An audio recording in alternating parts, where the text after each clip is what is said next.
পিছে নমস্কাৰ বন্ধু বান্ধৱীসকল, আপোনালোকক মোৰ এই ইউটিউব চেনেলটিলৈ স্বাগতম জনাইছোঁ। আজিৰ এই ভিডিঅ'টোত আছাম পুলিচ এণ্ড SHGDৰ বাবে মডেল পেপাৰ মেথছৰ লৈ আহিছোঁ, যাৰ দ্বাৰা আপোনালোকৰ বহুত সহায় হ'ব বুলি ভাবিছোঁ। তো আমাক প্ৰথম প্ৰশ্ন দিয়া হৈছে, দুটা সংখ্যাৰ LCM আৰু HCFৰ গুণফল যদি 225 হয়, তাৰে যদি প্ৰথম সংখ্যাটো 9 হয়, তেন্তে দ্বিতীয় সংখ্যাটো কি হ'ব? এই ক্ষেত্ৰত আপোনালোকে কি কৰিব লাগিব? 225ক 9ৰে হৰণ কৰিব লাগিব, আৰু 9ৰে হৰণ কৰিলে আমি 25 পাম। গতিকে আমাৰ ৰাইট এনসাৰটো হৈ যাব অপশ্যন এ 25। কুৱেশ্যন নম্বৰ 2, যদি এ কোনো এটা কাম 10 দিনত কৰিব পাৰে, সেই একেটা কামে বিয়ে যদি 15 দিনত কৰিব পাৰে, তেন্তে এ আৰু বিয়ে দুইজন মিলি কিমান দিনত কামটো সম্পূৰ্ণ কৰিব পাৰিব? এই ক্ষেত্ৰত আপোনালোকে a into b divided a plus b কৰিব লাগিব। যদি আমি এইটো পাতি লওঁ, তেন্তে আমাৰ 10 ইনটু 15 হৰণ 10 আৰু 15 25। 5ৰে কাটিম 5 বাৰ, 5ৰে কাটিম 3 বাৰ, 5ৰে কাটিম 10ক 2 বাৰ, 2 আৰু 3ক আমি পূৰণ কৰিলে 6 পাম। গতিকে এ আৰু বিয়ে কামটো সম্পূৰ্ণ কৰিব 6 দিনত। আমাৰ অপশ্যন চি ৰাইট এনসাৰ, 6 দিনত। কুৱেশ্যন নম্বৰ 3, এটা পৰীক্ষাত 94% প্ৰাৰ্থীয়ে উত্তীৰ্ণ হয় আৰু 114 জন অনুত্তীৰ্ণ হয়, তেন্তে কিমান প্ৰাৰ্থীয়ে পৰীক্ষাত বহিছিল? যিহেতু আমাৰ 100% ভেলুৰ ভিতৰত 94% কেণ্ডিডেট পাছ হয় আৰু 6% কেণ্ডিডেট ফেইল হয়, আৰু এই 6%ৰ ভেলু আমাক দিয়া হৈছে 114 জন।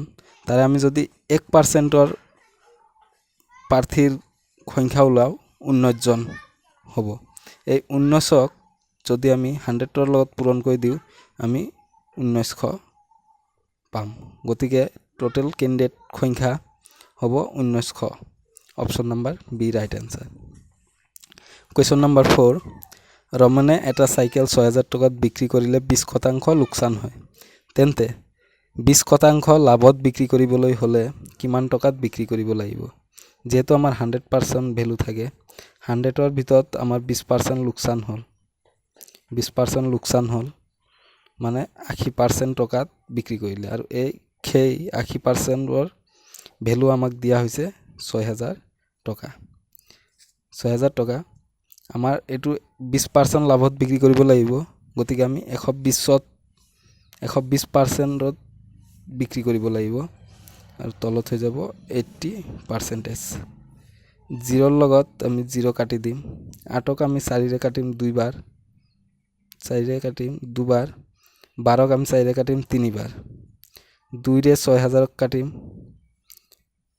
3000 বাৰ, 3000ৰ লগত আমি যদি 3 পূৰণ কৰি দিওঁ, আমি 9000 পাম। গতিকে অপশ্যন নম্বৰ ডি আমাৰ ৰাইট এনসাৰ।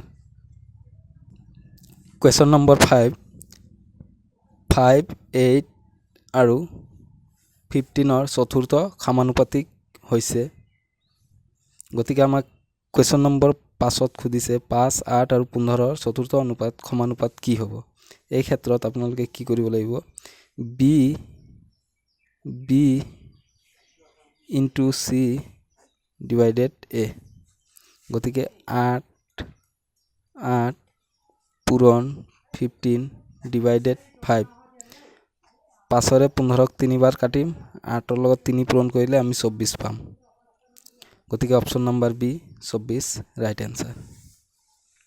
কুৱেশ্যন নম্বৰ 6, 5জন ব্যক্তিৰ গড় বয়স হৈছে 20 বছৰ আৰু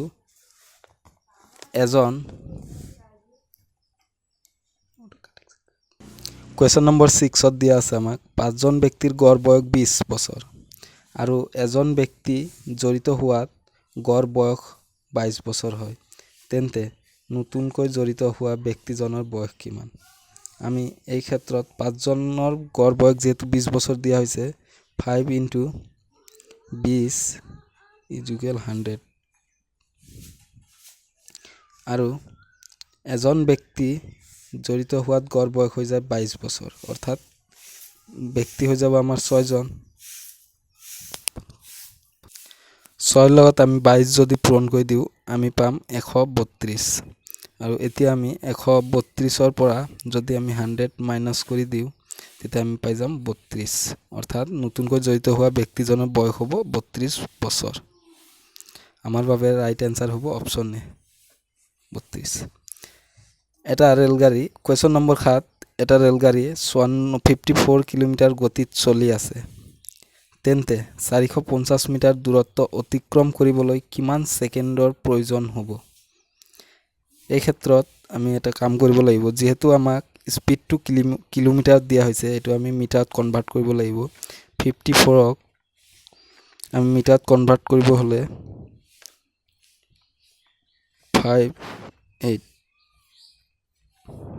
18ক আমি 3ৰে কাটিব পাৰি। 18ক আমি যদি 3ৰে কাটো 54 পাম আৰু 3ক যদি আমি 5ৰে পূৰণ কৰিব পাৰিম 15, অৰ্থাৎ 1 ছেকেণ্ডত আমি 15 মিটাৰ অতিক্ৰম কৰিবলৈ সক্ষম হ'ম। গতিকে আমাক 450 মিটাৰ অতিক্ৰম কৰিবলৈ দিছে।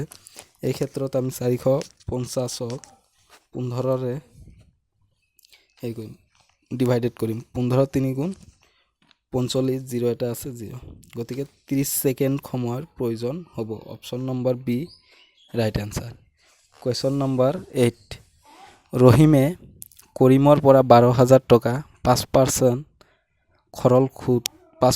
হাৰত সৰল সুদ 5 বছৰৰ বাবে ধাৰ লয়, তেন্তে ৰহিমে কৰিমক কিমান টকা সুদ দিব লাগিব? যেহেতু আমাক 5% হাৰত দিছে সৰল সুদ 5 বছৰৰ বাবে, গতিকে 5 5 গুণ 25, 12,000ৰ আমি 25% উলিয়াই দিম, 0ৰে 0 কাটি দিম, গতিকে 120ক আমি যদি 25ক পূৰণ কৰি দিওঁ তেন্তে আমি পাম 3,000 টকা। 3,000 টকা, গতিকে আমাৰ ৰাইট এনসাৰটো হৈ যাব অপশ্যন এ 3,000 টকা। কুৱেশ্যন নম্বৰ 9, এজন দোকানীয়ে কোনো এটা বস্তুত 10% আৰু 20% ক্ৰমাগত ৰেহাই দিয়ে, তেন্তে একক ৰেহাই কি হ'ব? এই ক্ষেত্ৰত আমি এটা সূত্ৰ প্ৰয়োগ কৰিব লাগিব, a plus b minus a into b divided 100।